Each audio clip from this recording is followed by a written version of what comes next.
Death at Bishop's Keep, Chapter 34. Them that asks no questions isn't told a lie. Rudyard Kipling, A Smuggler's Song. Kate was outside early the next morning. The rain had stopped well before dawn, and the morning was a cheerful one, mild and bright, promising a fine day. With Aunt Sabrina and Mud, Kate made a tour of the shrubbery, trying to identify the intruder's route of escape. But if he had left footprints or his horse any hoof prints, they had been obscured by the heavy rain that fell shortly after midnight. Mud sent Pocket to notify the constable about the attempted break-in, and Kate and Aunt Sabrina returned to the library. So the only clue to the intruder's identity is the brown felt hat, Kate said, turning it over in her hands. Hardly a clue, I should think, Aunt Sabrina said. It looks as if it came out of a dustbin. Perhaps you're right, Kate said slowly. She would have to tell Aunt Sabrina about the man who had visited the kitchen the day before. Jenny Blyly's young man, Tom Potter. He must have been the intruder, and he was clearly up to no good. And there was the matter of the altercation between Aunt Jaggers and Mrs. Pratt. Aunt Sabrina would have to know about that as well. But perhaps not at this very moment. Aunt Sabrina did not look well. Her eyes were smudged and her voice was strained. Her costume this morning was a navy blue dress fitted far more conservatively than her usual loose gowns, and she wore a gold watch clipped to a brooch on her lapel. Her grey hair was arranged in a tidy knot at the back of her neck. Her appearance was more severe than it had been since Kate's arrival, and her mouth was set as if she had come to some conclusion that she did not relish. Tramping about the shrubbery so early has made me rather hungry, Aunt Sabrina said. Shall we have some breakfast? She paused a moment and then added, as if in afterthought, We shall not be working this morning, Catherine. Kate looked at her aunt in surprise. No? No. Aunt Sabrina's tone was flat. I have determined to set the history aside for the moment. When I am ready to resume work, I shall tell you. But I have already begun to translate Fräulein Sprengel's letters, Kate objected gently. She frowned, remembering the questions and reservations about the letters that had arisen in her mind the afternoon before. But that seemed so long ago, and of much less consequence than the events that had occurred since then. There was really no point in mentioning her concerns, especially if they were not going forward with this history. Aunt Sabrina's face had darkened. Yes, the letters.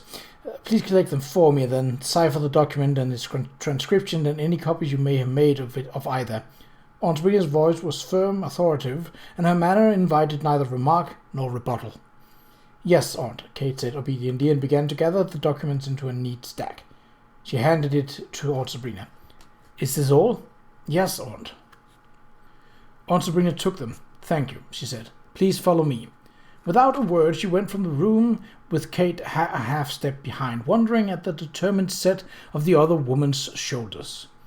What had happened during Aunt Sabrina's absence yesterday to change her so decidedly? Where had she gone? Whom had she seen? And what had she learned? In her bedroom, Sabrina took a framed oil from the wall. Where the painting had hung was a small safe, which Aunt Sabrina opened with a key she took from the top drawer of a delicate Queen Anne desk. The documents are to remain here until they are asked for by the vicar, Aunt Sabrina said. She put them in the safe and secured it with the key. She looked directly at Kate. Were I to answer your questions about the letters, my dear, I would have to lie. She turned away with a firmness that absolutely concluded the matter. But there was something else Kate needed to say, and she could not delay any longer. She cleared her throat. Aunt Sabrina, she said, something happened in the kitchen yesterday evening that I feel you should know about. Aunt Sabrina replaced the painting on the wall. Do not tell me, she said gravely, that my sister has been at the servants again. I'm afraid so, Kate said. Aunt Sabrina was resigned. What happened? Aunt Jaggers struck Harriet. Mrs. Pratt came to her defense and dumped half a bucket of water on Aunt Jaggers. Kate hesitated and then added, Aunt Jaggers fired her. Aunt Sabrina's mouth tightened. Bernice discharged cook, she exclaimed in surprise. What can she have been thinking of? Kate smiled a little. I don't believe she was thinking at all. Perhaps by now she has cooled. At any rate, Mrs. Pratt stood her ground. She is awaiting your decision about her future employment. I will speak to cook, Aunt Sabrina said with taut anger. There were spots of colour on her cheeks, and her nostrils were flared. And then to Bernice. If I had not already decided to put an end to her threats and petty cruelties, this would be the last straw. Kate stared, surprised at her aunt's anger. If she were reacting to her sister's treatment of Harriet and Cook, surely her response was exaggerated. But Kate already suspected that there was something else between them.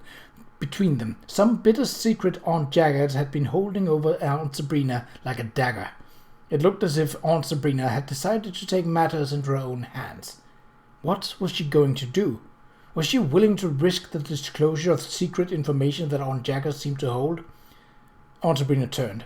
I find I have lost my appetite for breakfast, but I wish to speak with the servants. Would you mind, Catherine, accompanying me below stairs? Of course not, Kate said. There is something else, though. She hesitated, wondering whether she should tell Aunt Sabrina about Tom Potter. But perhaps it would be well to speak with Mrs. Pratt first. She made up her mind. There is something else, though, she repeated. It's a small thing, but I'm afraid it must be dealt with this morning. During my visit to Marston Manor on the day before yesterday, I invited the Marstons, Eleanor, Patsy, and Bradford, and Sir Charles to luncheon here today. I meant to speak to you about it yesterday, but an occasion did not present itself. Today does not seem the best time for a social call. When Pocket returns from the village, may I send him a note with postponing the luncheon? No. Aunt Sabrina's voice was firm. I am glad that you have invited your friends. Come, we will do our business with the servants and then speak to Cook about the luncheon. She is a competent cook, but a plain cook. She will need our assistance with the menu.